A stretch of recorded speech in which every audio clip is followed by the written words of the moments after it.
This is from my podcast Down to Sleep, where I read books to help you get a good night's rest.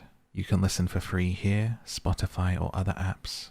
Come and support the podcast on Patreon and get a bonus episode every single week. The Selfish Giant by Oscar Wilde. Every afternoon, as they were coming from school, the children used to go and play in the giant's garden.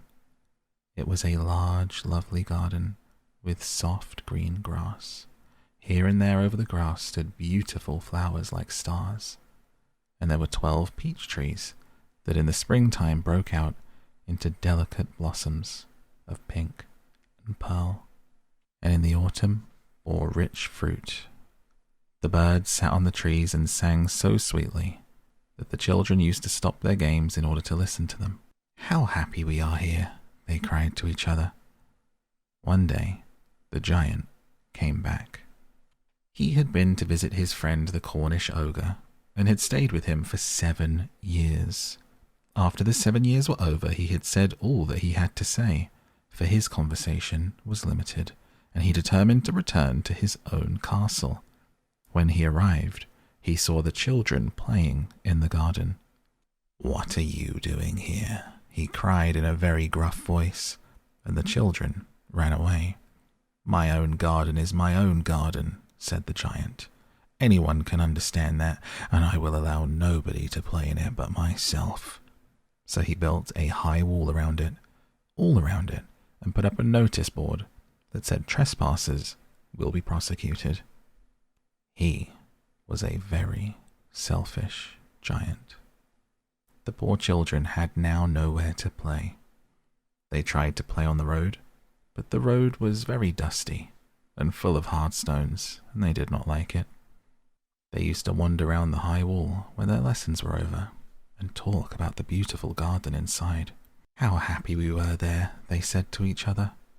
Then the spring came, and all over the country there were little blossoms and little birds.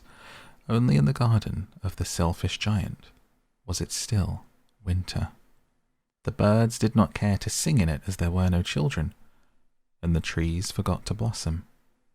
Once a beautiful flower put its head out of the grass, but when it saw the notice board it was so sorry for the children that it slipped back into the ground again and went off to sleep. The only people who were pleased were the snow and the frost. "Spring has forgotten this garden," they cried, "so we will live here all year round." The snow covered up the grass with her great white cloak, and the frost painted all the trees silver. Then they invited the north wind to stay with them, and he came.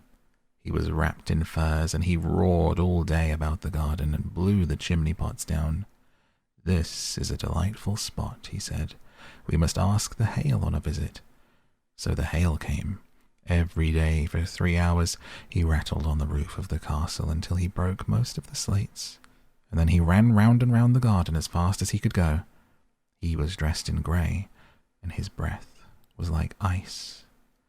"I cannot understand why the spring is so late in coming," said the selfish giant, as he sat at the window and looked out at his cold white garden. "I hope there'll be a change in the weather." But the spring never came, nor the summer. The autumn gave golden fruit to every garden, but to the giant's garden she gave none. "He is too selfish," she said, so it was always winter there, and the north wind, and the hail, and the frost, and the snow danced about through the trees. One morning, the giant was lying awake in bed when he heard some lovely music.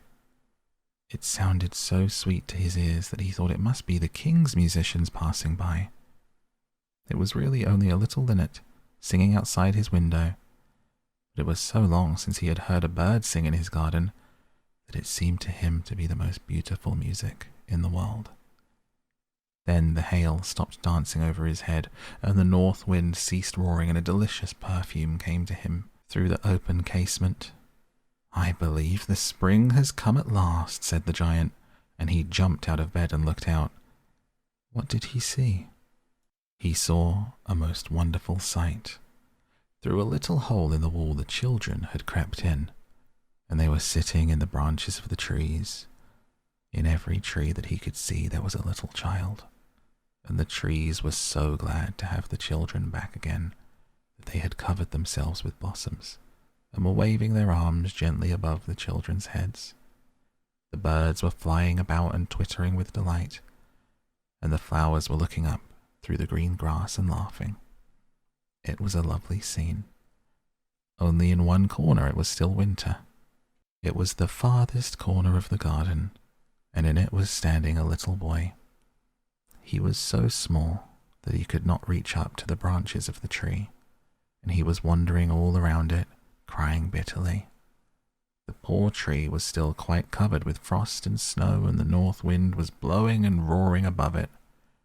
"Climb up, little boy," said the tree, and bent its branches down as low as it could.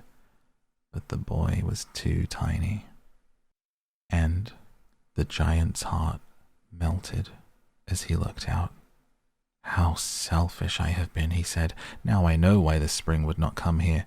I will put that poor little boy on top of the tree, and then I will knock down the wall, and my garden shall be the children's playground, forever and ever." He was really sorry for what he had done. So he crept downstairs and opened the front door quite softly and went out into the garden. But when the children saw him, they were so frightened they all ran away, and the garden became winter again. Only the little boy did not run. His eyes were so full of tears that he did not see the giant coming.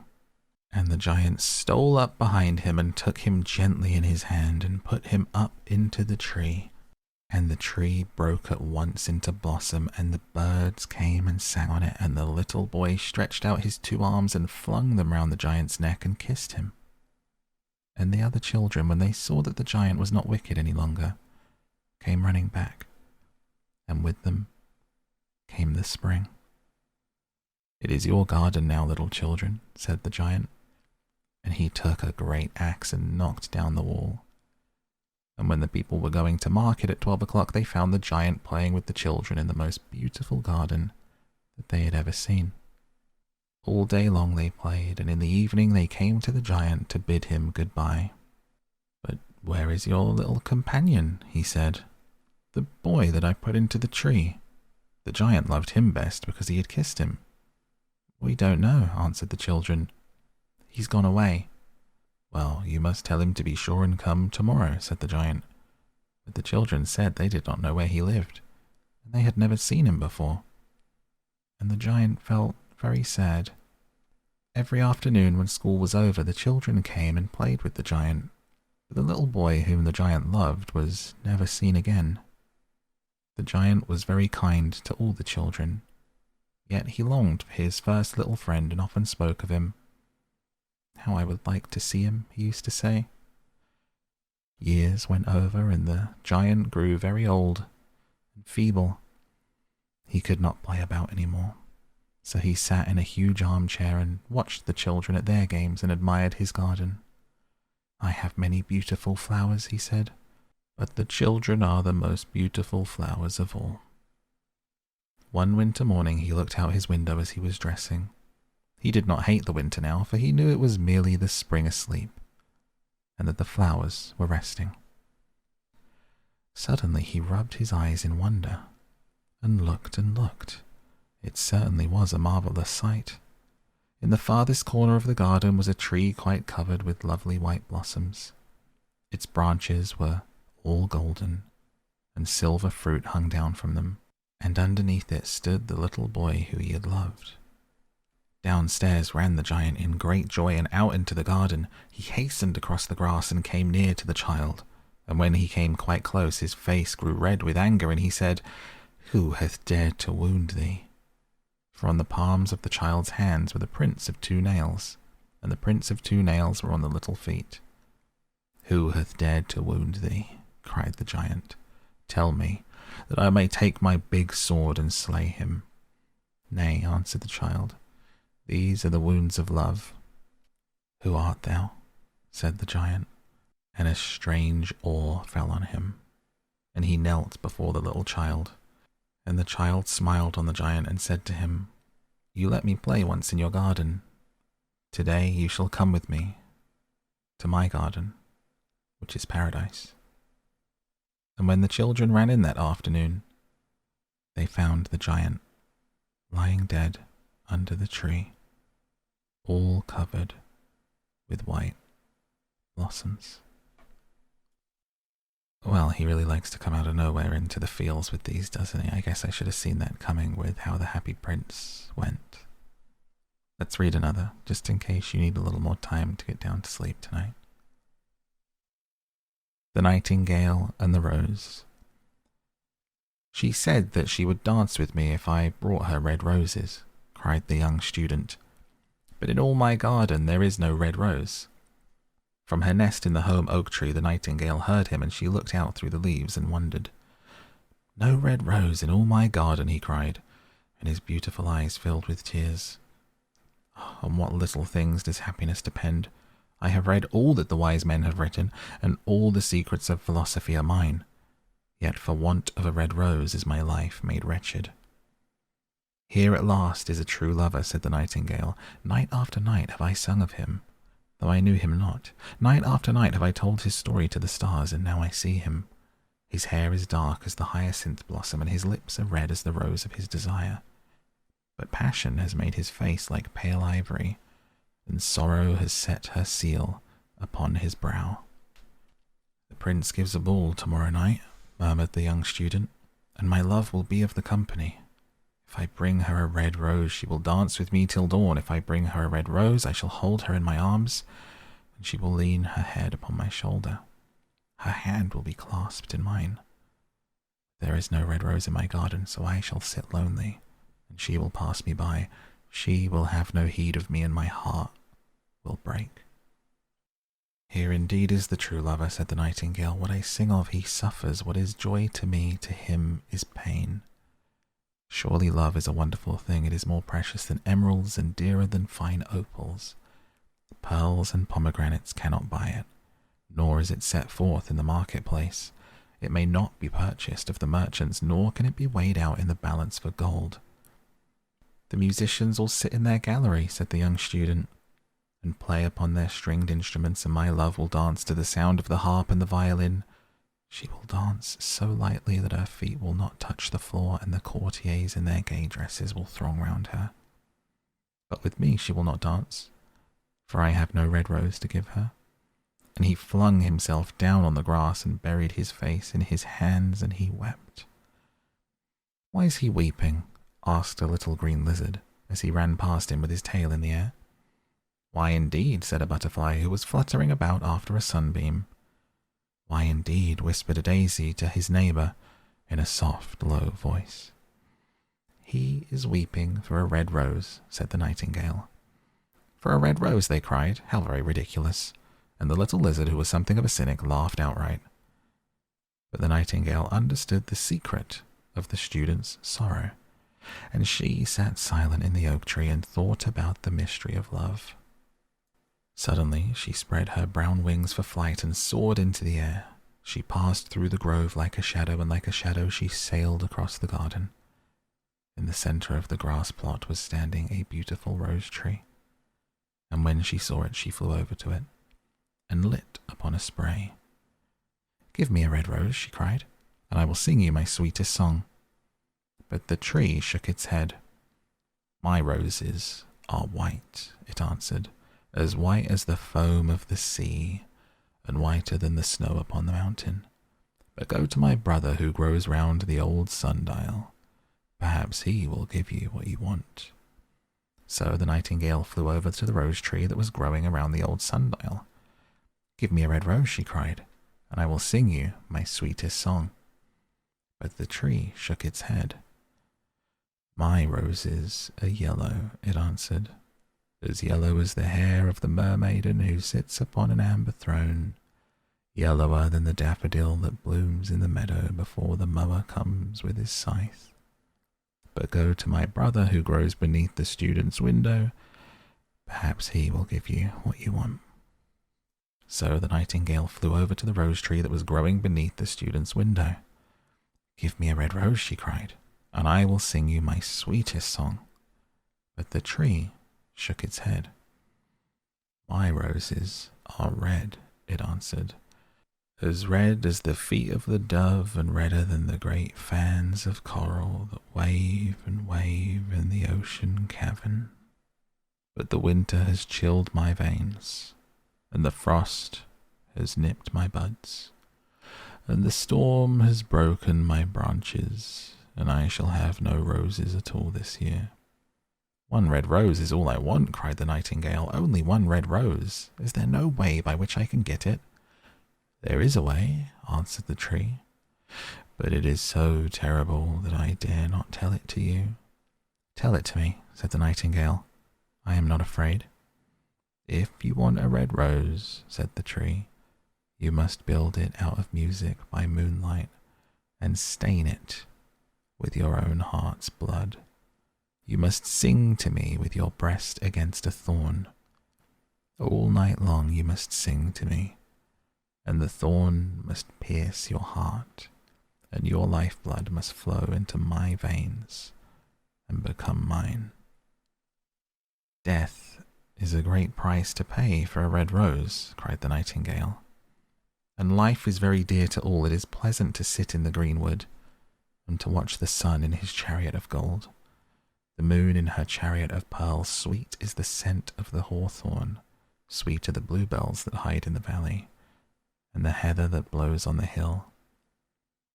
Yet love is better than life, and what is the heart of a bird compared to the heart of a man?"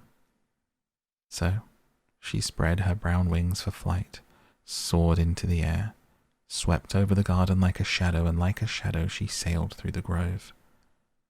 The young student was still lying on the grass where she had left him, and the tears were not yet dry in his beautiful eyes. "Be happy," cried the nightingale. "Be happy, you shall have your red rose. I will build it out of music by moonlight and stain it with my own heart's blood. All I ask of you in return is that you will be a true lover. For love is wiser than philosophy, though she is wise, and mightier than power, though he is mighty. Flame-coloured are his wings, and coloured like flame is his body. His lips are sweet as honey, and his breath like frankincense." The student looked up from the grass and listened, but he could not understand what the nightingale was saying to him, for he only knew the things that are written down in books. But the oak tree understood and felt sad, for he was very fond of the little nightingale who had built her nest in his branches. "Sing me one last song," he whispered. "I shall feel very lonely when you are gone." So the nightingale sang to the oak tree, and her voice was like water bubbling from a silver jar. When she had finished her song, the student got up and pulled a notebook and a lead pencil out of his pocket. "She has form," he said to himself, as he walked away through the grove. "That cannot be denied to her, but has she got feeling? I'm afraid not. In fact, she's like most artists. She's all style, without any sincerity. She would not sacrifice herself for others. She thinks merely of music, and everybody knows that the arts are selfish. Still, it must be admitted that she has some beautiful notes in her voice. What a pity it is they do not mean anything, or do any practical good." He went to his room and laid down on his little pallet bed, and began to think of his love, and after a time he fell asleep. And when the moon shone in the heavens, the nightingale flew to the rose tree and set her breast against the thorn. All night long she sang with her breast against the thorn, and the cold crystal moon leaned down and listened. All night long she sang, and the thorn went deeper and deeper into her breast, and her lifeblood ebbed away from her. She sang first of the birth of love in the heart of a boy and a girl, and on topmost spray of the rose tree there blossomed a marvellous rose, petal following petal, as song followed song. Pale was it at first as the mists that hang over the river, pale as the feet of the morning and silver of the wings of the dawn, as the shadow of a rose in a mirror of silver, as the shadow of a rose in a waterpool. So was the rose that blossomed on the topmost spray of the tree. But the tree cried to the nightingale to press closer against the thorn. "Press closer, little nightingale," cried the tree. or the day will come before the rose is finished." So the nightingale pressed closer against the thorn, and louder grew her song, for she sang of the birth of passion in the soul of a man and a maid. And a delicate flush of pink came into the leaves of the rose, like the flush in the face of the bridegroom when he kisses the lips of the bride. But the thorn had not yet reached her heart, so the rose's heart remained white, for only a nightingale's heart blood can crimson the heart of a rose. And the tree cried to the nightingale to press closer to the thorn. "Press closer, little nightingale," cried the tree, "or the day will come before the rose is finished." So the nightingale pressed closer against the thorn, and the thorn touched her heart, and a fierce pang of pain shot through her. Bitter, bitter was the pain. Wilder and wilder grew her song, for she sang of the love that is perfected by death, of the love that dies not in the tomb. And the marvelous rose became crimson, like the rose of the eastern sky. Crimson was the girdle of petals, and crimson as a ruby was the heart.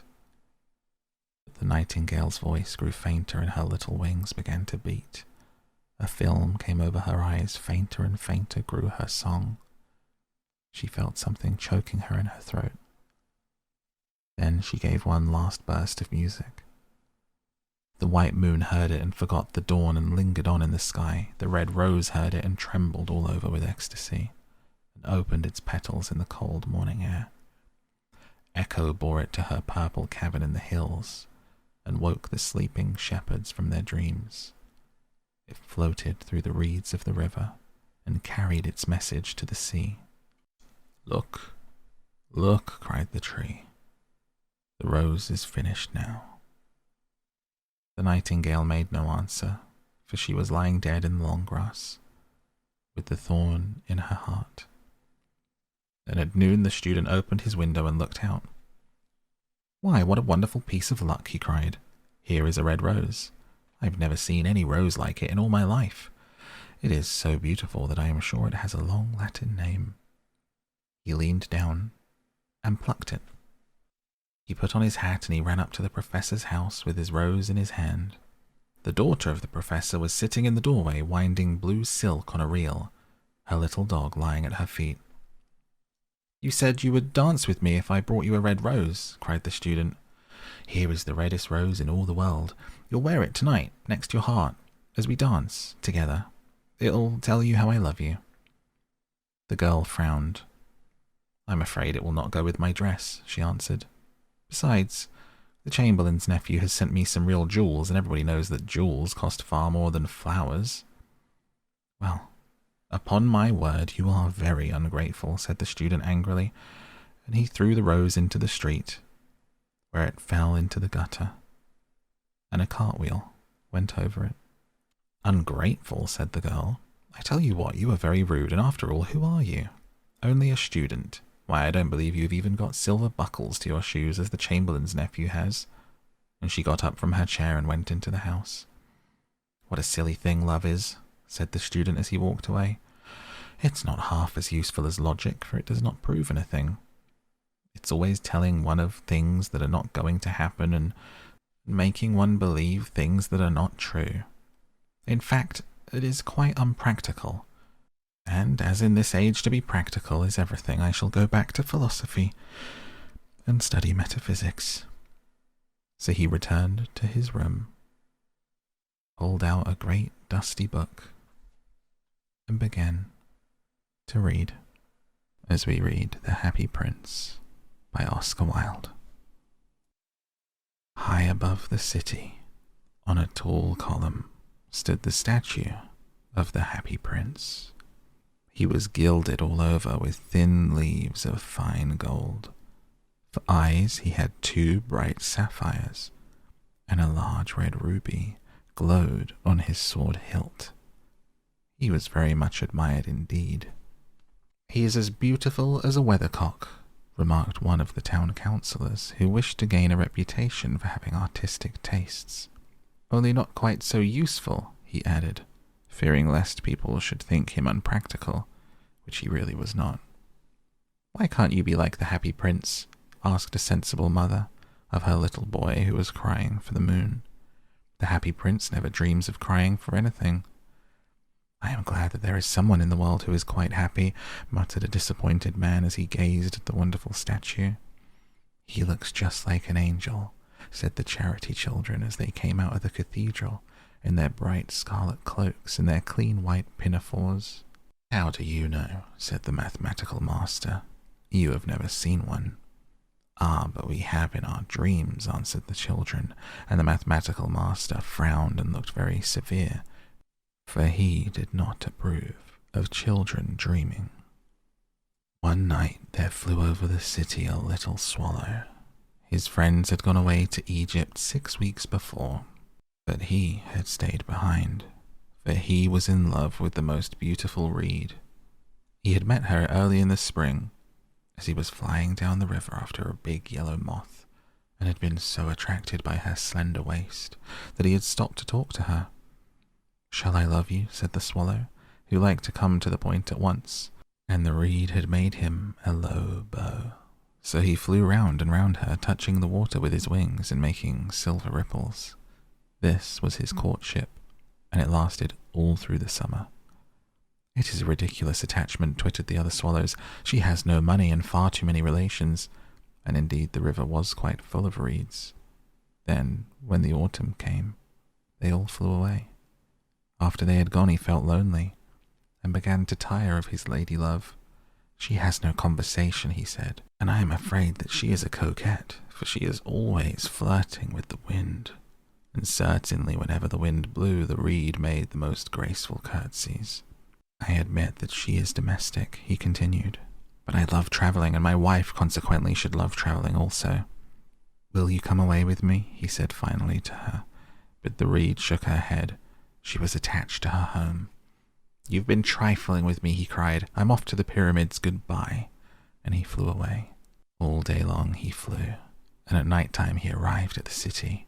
Where shall I put up? He said. I hope the town has made preparations. There he saw the statue on the tall column. I will put up there, he cried. It's a fine position with plenty of fresh air. So he alighted just between the feet of the happy prince. I have a golden bedroom, he said softly to himself as he looked around, and he prepared to go to sleep, but just as he was putting his head under his wing, a large drop of water fell on him. What a curious thing, he said. There is not a single cloud in the sky. The stars are quite clear and bright, and yet it is raining. The climate in the north of Europe is really dreadful. The reed used to like the rain, but that was merely her selfishness. Then another drop fell. What is the use of a statue if it cannot keep the rain off? He said. I must look for a good chimney pot, and he determined to fly away. But before he had opened his wings, a third drop fell, and he looked up and saw. Ah, what did he see? The eyes of the happy prince were filled with tears, and tears were running down his golden cheeks. His face was so beautiful in the moonlight that the little swallow was filled with pity. Who are you? He said. I am the happy prince. Why are you weeping then? Asked the swallow. You have quite drenched me. When I was alive and I had a human heart, answered the statue, I did not know what tears were. For I lived in the palace of Sans Souci, where sorrow was not allowed to enter. In the daytime I played with my companions in the garden, and in the evening I led the dance in the great hall. Round the garden ran a very lofty wall, but I never cared to ask what lay beyond it. Everything about me was so beautiful. My courtiers called me the happy prince, and happy indeed I was, if pleasure be happiness. So I lived, and so I died. And now that I am dead, they have me set up here so high that I can see all the ugliness and all the misery of my city. And though my heart is made of lead, yet I cannot choose but weep. What? Is he not solid gold? Said the swallow to himself. He was too polite to make any personal remarks out loud. Far away, continued the statue in a low musical voice, far away in a little street there is a poor house. One of the windows is open, and through it I can see a woman seated at a table. Her face is thin and worn. She has coarse red hands, all pricked by the needle, for she is a seamstress. She is embroidering passion flowers on a satin gown for the loveliest of the Queen's maids of honor to wear at the next court ball. In a bed in the corner of the room, her little boy is lying ill. He has a fever and is asking for oranges. His mother has nothing to give him but river water, so he is crying. Swallow, swallow, little swallow, will you not bring her the ruby out of my sword hilt? My feet are fastened to this pedestal, and I cannot move. I am waited for in Egypt, said the swallow. My friends are flying up and down the Nile and talking to the large lotus flowers. Soon they will go to sleep in the tomb of the great king. The king is there himself in the painted coffin. He's wrapped in yellow linen and embalmed with spices. Round his neck is a chain of pale green jade, and his hands are like withered leaves. Swallow, swallow, little swallow, said the prince. Will you not stay with me for one night and be my messenger? The boy is so thirsty and the mother is so sad. I don't think I like boys, answered the swallow. Last summer when I was staying on the river there were 2 rude boys, the miller's sons, who were always throwing stones at me. They never hit me, of course, we swallows fly far too well for that, and besides I come of a family famous for its agility, but still it was a mark of disrespect. The happy prince looked so sad that the little swallow was sorry. It's very cold here, he said, but I will stay with you for one night and be your messenger. Thank you, little swallow, said the prince. So the swallow picked out the great ruby from the prince's sword and flew away with it in his beak over the roofs of the town. He passed by the cathedral tower where the white marble angels were sculptured. He passed by the palace and heard the sound of dancing. A beautiful girl came out on the balcony with her lover. How wonderful the stars are, he said to her, and how wonderful the power of love. I hope my dress will be ready in time for the state ball, she answered. I've ordered passion flowers to be embroidered on it, but the seamstresses are so lazy. He passed over the river and saw the lanterns hanging to the masts of ships. He passed over the ghetto. He saw old Jews bargaining with each other and weighing out money in copper scales. At last he came to the poor house and looked in. The boy was tossing feverishly on his bed, and the mother had fallen asleep. She was so tired. In he hopped and laid the great ruby on the table besides the woman's thimble. Then he flew gently round the bed, fanning the boy's forehead with his wings. How cool I feel, said the boy. I must be getting better. And he sank into a delicious slumber. Then the swallow flew back to the happy prince and told him what he had done. It is curious, he remarked, but I feel quite warm now, although it is so cold. That is because you have done a good action, said the prince. And the little swallow began to think, and then he fell asleep. Thinking always made him sleepy. When day broke, he flew down to the river and had a bath. What a remarkable phenomenon, said the professor of ornithology as he was passing over the bridge. A swallow in winter. And he wrote a long letter about it to the local newspaper. Everyone quoted it. It was so full of many words that they could not understand. Tonight I go to Egypt, said the swallow, and he was in high spirits at the prospect. He visited all the public monuments and sat a long time on top of the church steeple. Wherever he went, the sparrows chirruped and said to each other, "What a distinguished stranger." So he enjoyed himself very much. When the moon rose, he flew back to the happy prince. "Have you any commissions for Egypt?" he cried. "I'm just starting." "Swallow, swallow, little swallow," said the prince. "Will you not stay with me one night longer?" "I am waited for in Egypt," answered the swallow. "Tomorrow my friends will fly up to the second cataract. The river horse couches there among the bulrushes, and on a great granite throne sits the god Memnon. All night long he watches the stars, and when the morning star shines he utters one cry of joy. And then he is silent. At noon the yellow lions come down to the water's edge to drink. They have eyes like green beryls, and their roar is louder than the roar of the cataract." "Swallow, swallow, little swallow," said the prince. "Far away across the city I see a young man in a garret. He is leaning over a desk covered with papers, and in a tumbler by his side there is a bunch of withered violets. His hair is brown and crisp, and his lips are red as a pomegranate. He has large and dreamy eyes. He is trying to finish a play for the director of the theatre, but he's too cold to write anymore. There is no fire in the grate, and hunger has made him faint. "I will wait with you 1 night longer," said the swallow, who really did have a good heart. "Shall I take him another ruby?" "Alas, I have no ruby now," said the prince. "My eyes are all that I have left. They are made of rare sapphires, which were brought out of India 1,000 years ago. Pluck out one of them and take it to him. He will sell it to the jeweler and buy food and firewood and finish his play." "Dear prince," said the swallow, "I cannot do that," and he began to weep. "Swallow, swallow, little swallow," said the prince, "do as I command you." So the swallow plucked out the prince's eyes and flew away to the student's garret. It was easy enough to get in, as there was a hole in the roof. Through this he darted and came into the room. The young man had his head buried in his hands, so he did not hear the flutter of the bird's wings, and when he looked up he found the beautiful sapphire lying on the withered violets. "I am beginning to be appreciated," he cried. "This is from some great admirer. Now I can finish my play." And he looked quite happy. The next day the swallow flew down to the harbour. He sat on the mast of a large vessel and watched the sailors hauling big chests out of the hold with ropes. "Heave ahoy!" they shouted as each chest came up. "I am going to Egypt," cried the swallow, but nobody minded, and when the moon rose he flew back to the happy prince. "I am come to bid you goodbye," he cried. "Swallow, swallow, little swallow," said the prince, "will you not stay with me 1 night longer?" "It is winter," answered the swallow, "and the chill snow will be here.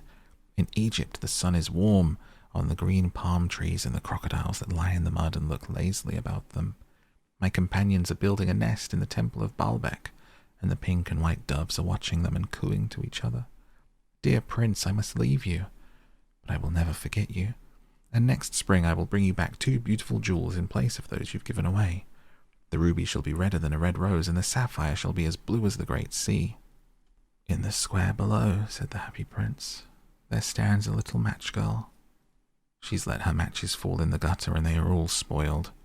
Her father will beat her if she does not bring home some money, and she is crying. She has no shoes or stockings. Her little head is bare. Pluck out my other eye and give it to her, and her father will not beat her." "I will stay with you 1 night longer," said the swallow, "but I cannot pluck out your eye. You would be quite blind then." "Swallow, swallow, little swallow," said the prince, "do as I command you." So he plucked out the prince's other eye and darted down with it. He swooped past the match girl and slipped the jewel into the palm of her hand. "What a lovely bit of glass," cried the little girl as she ran home laughing. Then the swallow came back to the prince. "You are blind now," he said, "so I will stay with you always." "No, little swallow," said the poor prince. "You must go away to Egypt." "I will stay with you always," said the swallow, and he slept at the prince's feet. All the next day he sat on the prince's shoulder and told him stories of what he had seen in strange lands. He told him of the red ibises who stand in long rows on the banks of the Nile and catch goldfish in their beaks, of the Sphinx, who is as old as the world itself and lives in the desert and knows everything, of the merchants who walk slowly by the side of their camels and carry amber beads in their hands, of the king of the mountains of the moon, who is as black as ebony and worships a large crystal, of the great green snake that sleeps in the palm tree, and his 20 priests to feed it with honey cakes, and of the pygmies who sail over a big lake on large flat leaves, and are always at war with the butterflies. "Dear little swallow," said the prince, "you tell me of marvelous things, but more marvelous than anything is the suffering of men and women. There is no mystery so great as misery, Fly over my city, little swallow, and tell me what you see there."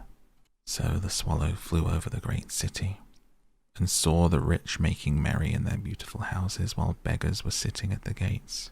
He flew into dark lanes and saw the white faces of starving children looking out listlessly at black streets.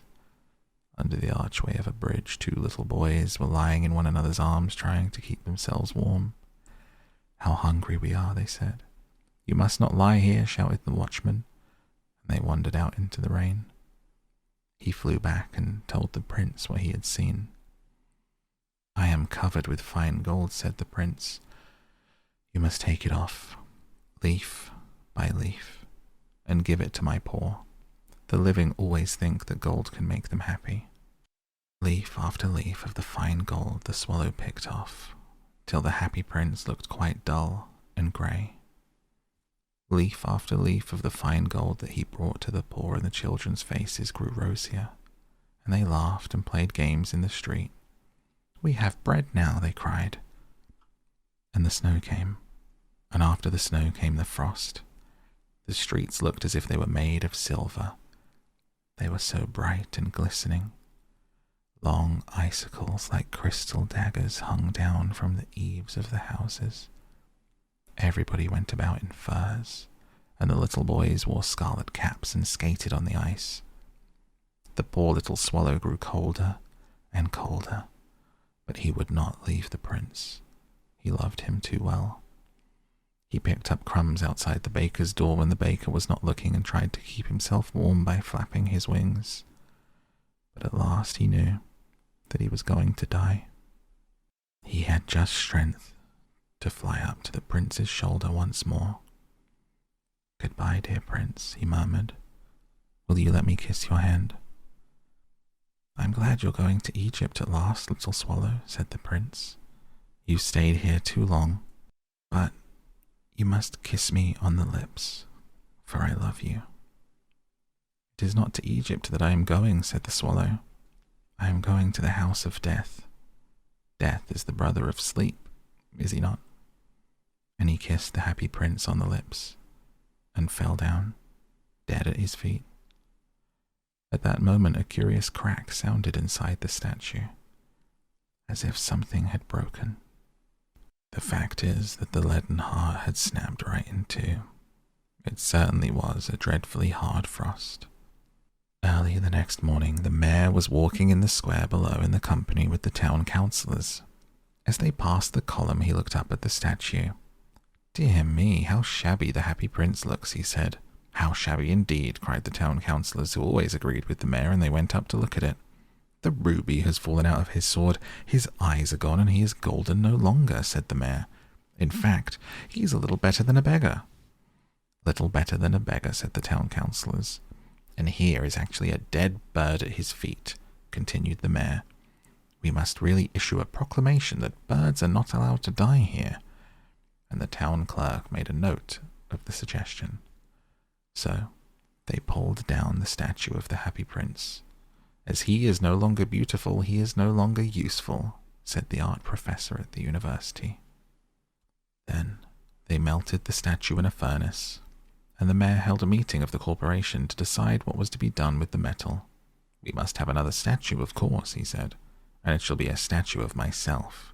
"Of myself," said each of the town councillors, and they quarrelled. When I last heard of them, they were quarrelling still. "What a strange thing," said the overseer of the workmen at the foundry. "This broken lead heart will not melt in the furnace. We must throw it away." So they threw it on a dust heap, where the dead swallow was also lying. "Bring me the 2 most precious things in the city," said God to one of his angels. And the angel brought him the leaden heart and the dead bird. "You have rightly chosen," said God, "for in my garden of paradise this little bird shall sing forevermore, and in my city of gold the happy prince shall praise me."